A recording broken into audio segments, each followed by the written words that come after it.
to you by New Jersey Sharing Network.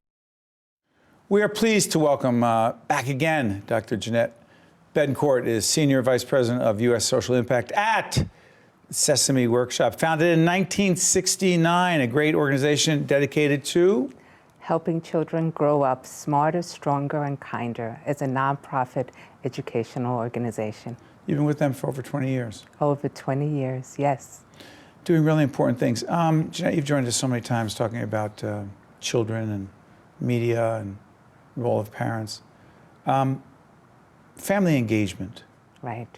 Someone says, well, media is a tool. You've always said media is a tool. It's a tool. How can parents be a part of that? It's critical. So it's tools around media are all around us, everything from ebooks to television to apps. But these are only tools to really guide children's learning or experiences. And adults, especially parents, have a critical role in it. And more it's being called co-engagement. Co-engagement. Explain it. Break it down. Co-engagement is really the idea that I'm experiencing just as I would with a book. I'm doing it through media. So if it's an ebook, it's an app, it's a digital game, we can experience it together, particularly in early childhood. So it's so interesting. Our daughter, Olivia, asked me to watch a show with her the other day. I'd like to say it was on PBS, but it happened not to be. Okay. It usually is, but this wasn't. And I was like, why is she watching this show? What's it about? And I was tired and didn't really want to, but I sat there and as I was watching it, I was curious as to how she was reacting to certain things. And I paused and I said, well, what's going on here? And I listened to her explain. Believe it or not, it was this, well, going into it, was this one girl who played twins. And one was a sporty girl, one was an athletic, one was into fashion. And I said, tell me about it. She told me this whole thing about it. I would never have known, the point of this is, I would never have known how she was experiencing this series and those characters if I hadn't talked to her, and I realized it. Absolutely. I think that's what you're talking about. Absolutely, and also, not only that was a parenting moment, because you were sharing She forced me into it. Well, you forced each other a little bit, but right? I knew it was, and you enjoyed it. She needed it. You can tell by the way you're smiling that you truly enjoyed it because it was a sharing experience, and sometimes we look at media in a way that it's very singular. It's only me in that experience. But you just described the way that we talk about it, experience it together. But even more important with young children, remember, we're developing their experiences, how they talk about things, how they experience things. And adults are just guiding that as well. And being part of that as a parent, it's really critical. It's not about asking questions. It's a lot about asking questions, but experiencing the fun together, because often media is fun as well. And you are experiencing just as you would everything together as a family.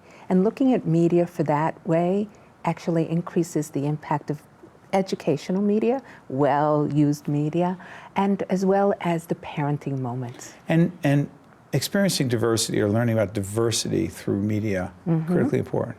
Oh, of course. Media opens up. That's the way Sesame began. When we started Sesame Street on PBS, it was opening the world, experiences that children around the country had not seen, places and experiences. People and who didn't different look like people. them. Yes, people who did not look like them, including our Muppets. Right. So our Muppets represent different sort of characteristics and personalities. And then there's also people around them that were also diverse. You know, you talked about the impact of our teachers on early childhood. Talk about that. It's critical. I mean, the first entry into education is generally in a preschool setting. It is with preschool educators. And more we're knowing the importance of that, setting the foundation, not only in terms of what we call the academics, language, literacy, reading, math, science exploration like we just heard, but also social emotional development. Children are learning the way that they communicate, the way they listen, persevere, and the teacher and often an assistant teacher are facilitators of that for a group of children and also individually. You know, as we think about children, there's this huge academic piece, excuse me. but the emotional and psychological and social piece of it. How do we teach teachers to even begin to understand and be prepared to deal with those issues? Or do we say those issues are for those professionals? Well, what's interesting is that teachers, especially early childhood teachers, are often emphasizing the social emotional. They're often saying that is almost a basic foundation before we get into the more academics. In other words, young children need to experience the idea of persevering, of dealing with frustration, of what we call executive function, learning to hold back or listen and follow through, memory. All of those things are foundations for all the learning. And teachers, I believe, are very much in favor of knowing that they have to balance both.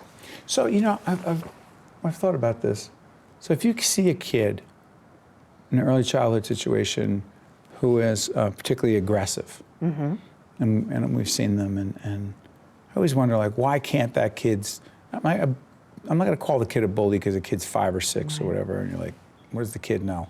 But the kid's very aggressive, physical, in other kids' faces, and I think, why can't the parents just deal with that? And I think, okay, well, you don't know the situation. Right. What does a teacher do, and how do we teach teachers to deal with that? Often, those are called challenging behaviors. Sometimes children experience that often, and sometimes all children experience some type of temper tantrum or issues. And I think you brought up 2 things.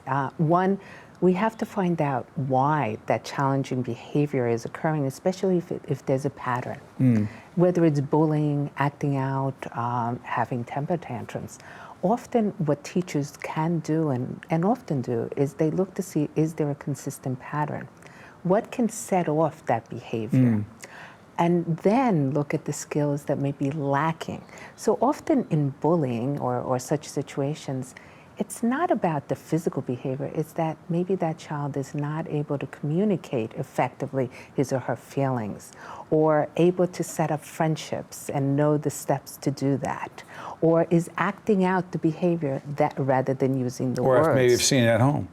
That's another factor. And also, that teacher has to help other kids understand what's going on and how to deal with that as well.